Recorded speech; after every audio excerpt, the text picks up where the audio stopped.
So we continue with Hilchot Talmud Torah. I'm going to chapter 3, in Halachah number 6. Halachah number 6. So it says a person whose heart inspired him to fulfill this mitzvah in fitting manner and become crowned with a Torah crown should not divert his attention to other matters. He should not set this sight on acquiring Torah together with the wealth and honor simultaneously. Rather, this is the path of the Torah. Eat bread with salt, drink water in small measures, sleep on the ground, live a life of difficulty, and toil in Torah. The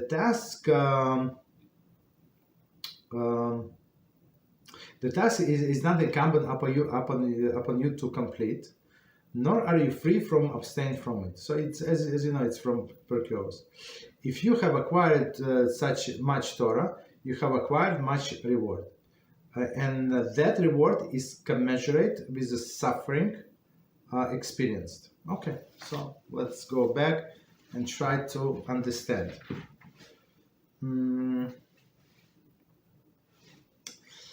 Okay, from the beginning. A person's whose heart inspired him to fulfill the mitzvah of the fitting man. So what is the mitzvah? So last time we were talking about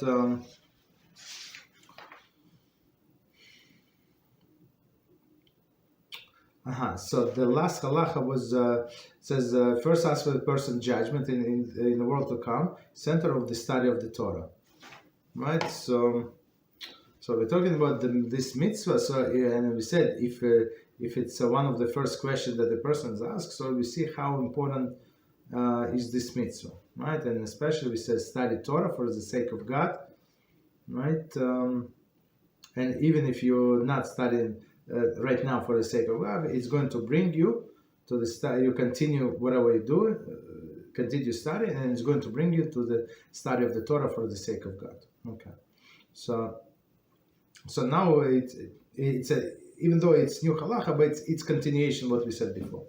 A person whose heart inspired him to fulfill this mitzvah in a fitting manner and become crowned with the crown of the Torah should not divert his attention to other matters. Okay, fitting manner. What does it mean? Commentary. As explained in commentary to chapter 1, Halachah 8. The Rambam's statement implies that there are two aspects of the Torah study. A, obligation to study Torah, which is incumbent upon every individual. There is established fixed time of the Torah study. And B, a commitment to devote oneself to Torah study. Has no limitations. So it's very interesting. So commentaries say that there are two aspects of Torah study. So first, Torah aspects, it says that we must study Torah day and night, right? The Torah says the day and night. What does it mean, day and night?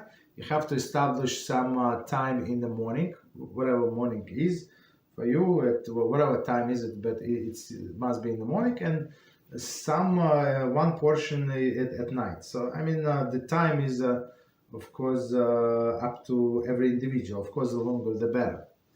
Okay, and second is actually commitment to devote oneself to Torah study without limitation. That has no limitation. So it has no limitation. So what does it mean? So a person should not think that, let's say, he was able to study 1 hour in the morning and 2 hours at night. Let's say, right? So he said, okay, I completed my quota. I did exactly 1 hour and 1 minute in the morning and 2 hours and 7 minutes at night. So I'm a big hero. No. So that's he completed on the first part, but second part without any limitations. Meaning what? I have 15 minutes now. I have half an hour now. I was supposed to have an appointment at 6, and this person is late. So what I'm going to do? Okay, I'm going to look at the ceiling or check the news. Now I'm going to study Torah. So that's without limitation. Try to grab any any and every opportunity possible. Okay, of course you can listen to the classes. It's not necessary that you carry your books around if you're somewhere outside, but still there are ways to study Torah always. The first aspect reflects of commitment that takes into consideration man's perspective and hence is limited in scope. However, when a person views the Torah from God's perspective and appreciates its infinite nature, he will be inspired to make an unbounded commitment to the Torah study and adopt the latter approach. Okay.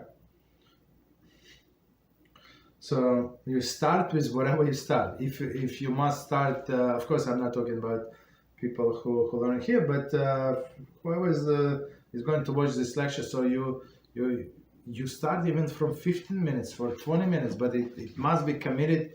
Let's say, I don't know, at 7:30, I'm going to have 30 minutes of studying Torah. So it must be 7:30 in the morning when you study always. So you do commitment, and then Beezrat HaShem is going to bring you to the stage when say it's not enough for me.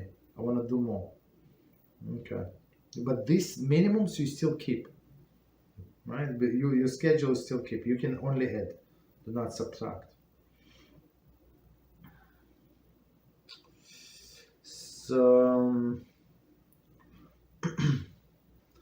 okay, so let's do the sentence from the beginning. There are more commentaries.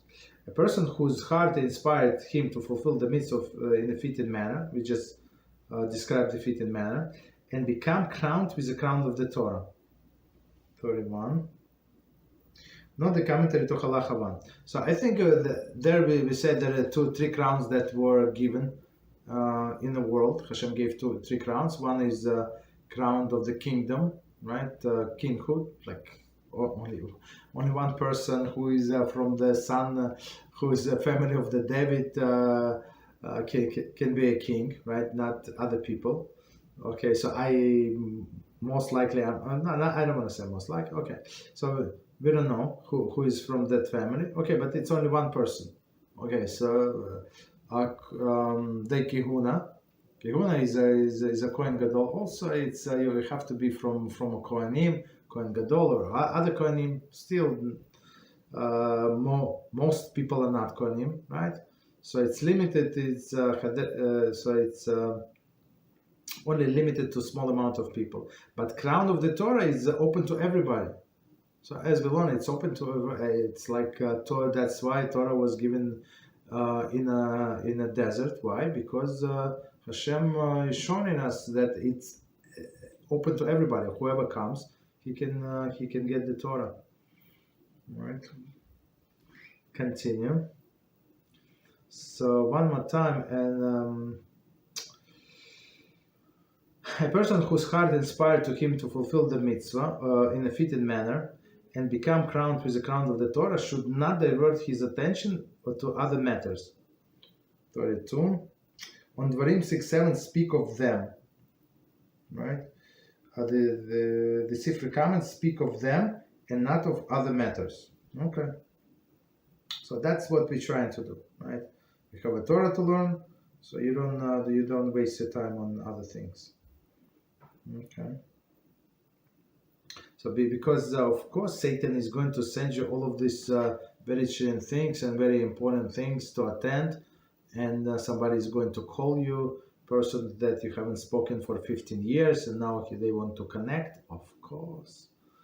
Okay. So but you have to be focused.